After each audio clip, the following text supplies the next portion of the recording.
Hi, we are here to play with my new tray mold from Julie Cuts, Pouring Your Heart Out. I believe it's the poinsettia mold, but I got a bunch and I can't remember. But it is a larger mold. It is a full-size tray mold. It is not a coaster mold. So we're gonna check it out. I'm not 100% sure how much resin, but I've mixed 10 ounces and I'm going to pour an ounce each into these cups.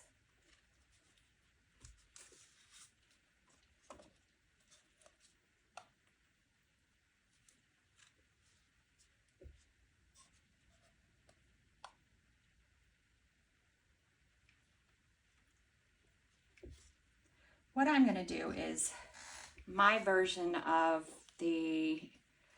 I'm not really good at dirty pours. I seem to mix the colors when I put them in a cup. So I don't mix them. I put them all in separate piping bags and I pipe them individually, which is probably a lot of work, but it works for me. All right, so let's start filling our mold. And hopefully I have poured enough resin for this. We will see. I'm using craft resin. It's a 1-to-1 resin. Crystal clear. You guys will hear me talk about it a lot because I do use it a lot. It's crystal clear, low bubbles, UV protection, which I like. I don't know if you've ever seen my picture of my outdoor candle holders. Well, I used craft resin and I used leftover resins to create them. And my craft resin one is still clear at the end of the summer, which is, if you have seen what happens to resin over time, you know that they don't stay clear. A lot of them yellow very quickly. All right, so I'm gonna let this slowly move into the mold just a little bit more because I'm gonna be pouring so much resin into the mold. I'm not worried about it being too thin of a layer. So the first thing we're going to create is our white, and I wanted to use a heavier white, and I had this setting to the side so that hopefully I'm getting low on my bottle of Let's Resin Ocean White. It is a heavy pigment paste type white, and I use it when I want my blooms to be heavier. And normally it's about a pea-sized drop per ounce. But if I need more, I'll put more, but let's give it a stir and check on it. I have been letting my resin warm up. The last time I checked, it was 30 degrees Celsius, and it will warm up more as we're working here because it does take a little bit longer to mix all my colors. I like you guys to watch me mix them and look at them with me and see how much I drop in. And I think that looks pretty good. I don't think it's too heavy. And I'm also going to add from Laura's Art Corner this gold that I always use. Just a lightweight shimmer that it gives the white. And I just put like a spoonful in there. It's very lightweight, so I'm not worried about it messing with my white. And I'm still thinking my white might be a little light for this. Let's give it a look again. I think I usually like it to be pretty white as I pull it up from the cup, and then as it falls off the stick, you should see the stick fairly quickly. Using these bigger ones, it's harder for me to tell, but they stir better. All right, so next I have Let's Resin Mica Powder Copper because it's one of my favorite colors in mica powder. And it mixes well, so I do tend to like it. I'm just going to put a very little bit, the tip of the spoon with it on there. I don't want a heavy mica powder, so the more I would put in there, the heavier it would get. So I am trying to keep it for a mica powder light. And we'll just see if that gave it enough color and enough shimmer. And if it did, we're good. If not, we can always add more. Can't take it away, but we can always add more. But it looks like we're going to be right where we need to be. And with the mica powder, don't forget to stir it in really well because we don't want clumps. See, it's a nice copper color. It's hopefully not too heavy for what I'm going for.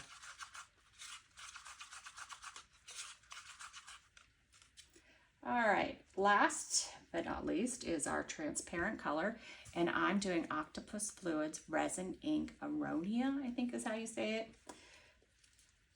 And I've been using this one a lot lately. I still haven't figured out how to say it, and I'm gonna do 5 drops.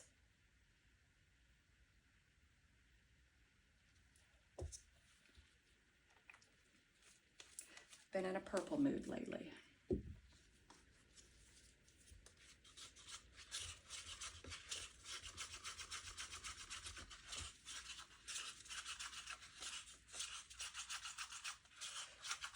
And this is just a darker purple. It looks dark in the cup, but really it's not that dark. It's just to give us some color.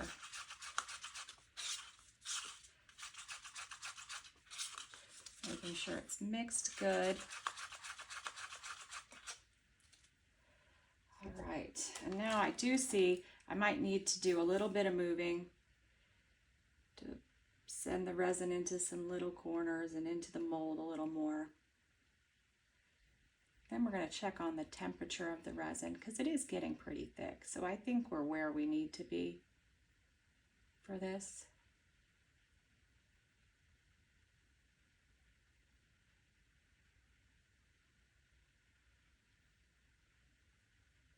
All right, I think give it another little shove.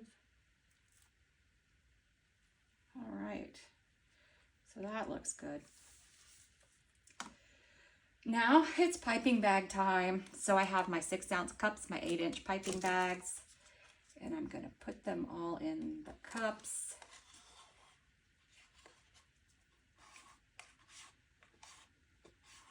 Oh, I forgot to check the temperature. Let me just grab my thermometer and I'll do it in one of these cups. All right, we are at 35 degrees Celsius. That is good. Pull that back. I'm going to put this in my cup.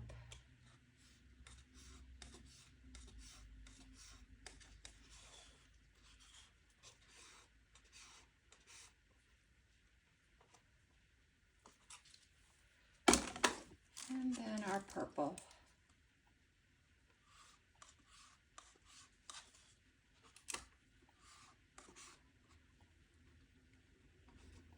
All right. So we are going to do our white first.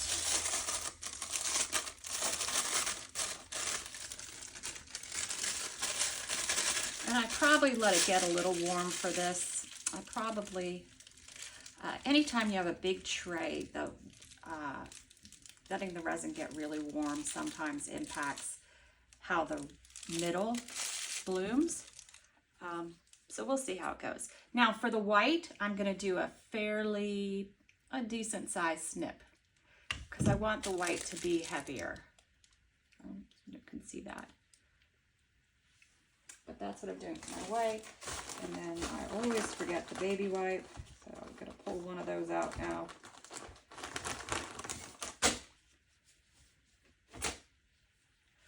All right.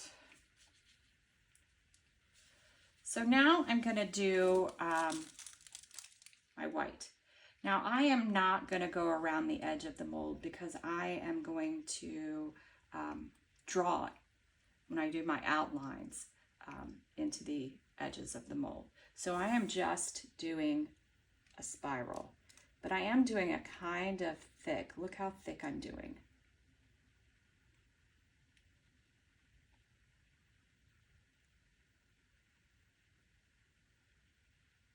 I'm hoping I give it enough room.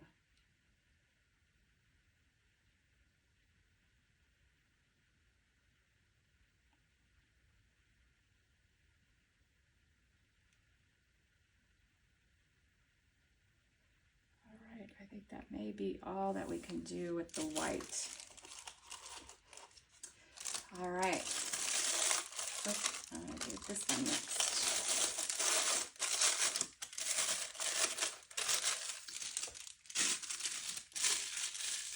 Now, because I wanted my white heavier, I'm going to cut a smaller tip in my next two colors. Because now I have two colors that I want to put in between.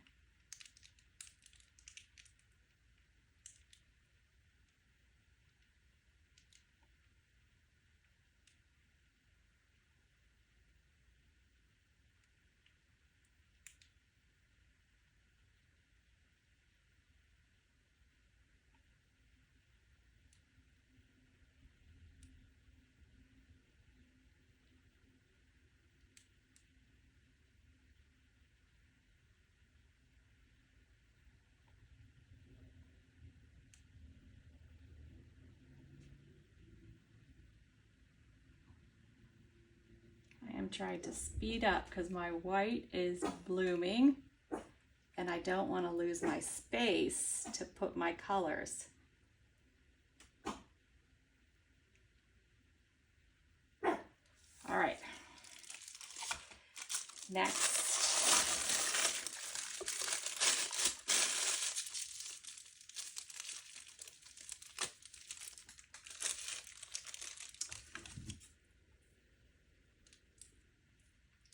And another small snip. And now we're going in with our purple.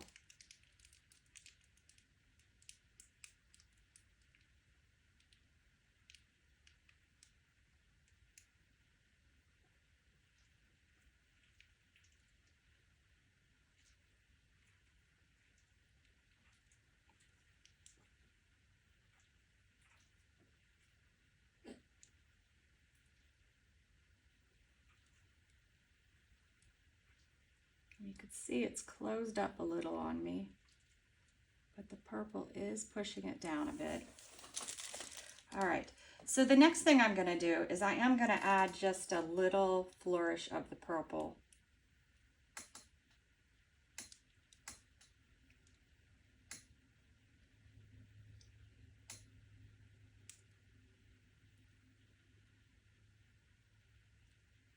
And I prefer to do it with the purple versus the white.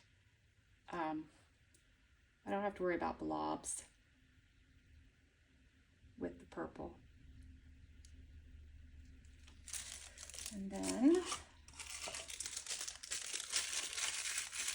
I'm gonna go add, I better do over here first because I was running out of room.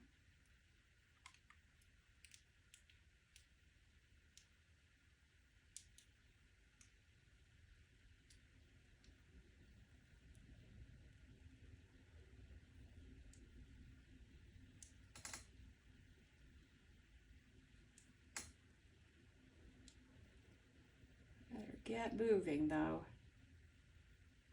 I need to get my lines in. All right.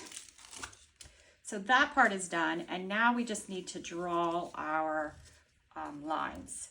So we're doing out. I'm gonna do them at all the furthest away points.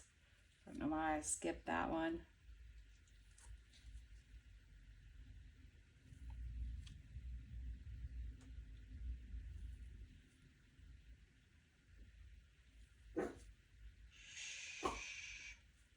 Esmeralda.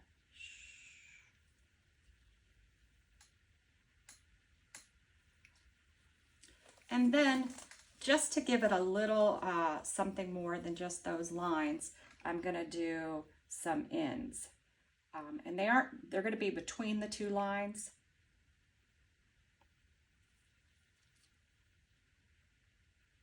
So I'm not necessarily following the mold. I'm following the current pattern that's in there.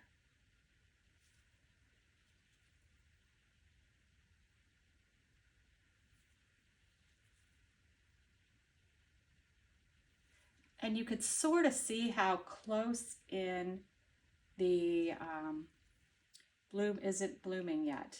And we're hoping that it does.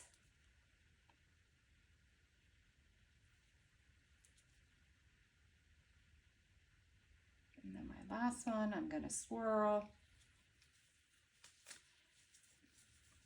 Hoping it keeps cooking and does its thing. I'm going to give it a little shot of heat. I do have some bubbles that formed at the ends, but I'm not going to use my heat at the end because I just got this mold and it's beautiful and I don't want to ruin it. And since they're raised, I don't need to hit them with anything, but I can't get my little hand in here. I'm just going to go. I thought I was going to easily. So I'm going to cheat and I spray a little alcohol on the end of a toothpick. And that will pop the bubbles without too much of an impact on it. Let's give it another spray. Yes, I'm being overly cautious, and it is because I love this mold and I don't want to ruin it. They'll most likely degas on their own and go away. But since I saw them, I went ahead and did that. Now, I am doing one more thing, and I have copper crushed glass bits from Laura's Art Corner. And I am going to try to put them in the center. My swirling looks like it's a little off center. So I've got them in the bottom of this thing, and I'm going to just drop them in. I didn't want to drop too much. They tend to spread. But I am going to try to maybe move it a little this way. I'm going to stand up and try to see. Might need to move it a little more this way. It's hard sitting down to see. All right, I'm in the center. Am I not in the center? And that looks like it'll have to be good enough. I don't want to move it too much because if you play around with that too much, then your white gets blurry and you lose some of the swirl that you did in the center. All right, well, so far it's moving okay. I'm going to give it another hit in the center of heat. And I do that just to also warm it up a bit because I want these pieces to bloom. If I'm watching it and I see that they're not blooming, I may take the heat gun to them just for a second, not long at all, and give it a little heat to make sure it blooms. But I don't know for this one. I plan on backing it in dark purple, so I don't know that I really need to play with it too much because I think the dark purple will look pretty, showing through those little spots if they don't bloom. All right, well, so far it looks like it's going to be gorgeous. I'll probably back it without you and then come back and let you guys see how we did. All right, see you later. All right, we are back to demold. I'm super excited about this. The way it was curing, I thought this might be beautiful. You just never know. So for the backing, I did Resin Purple Rain pigment paste. I put a drop of this black paste, and then I also added some shimmer from Laura's Art Corner, that's like gold. I may have added too much shimmer because it may compete with the other, but we'll see. We're just gonna see how it came out.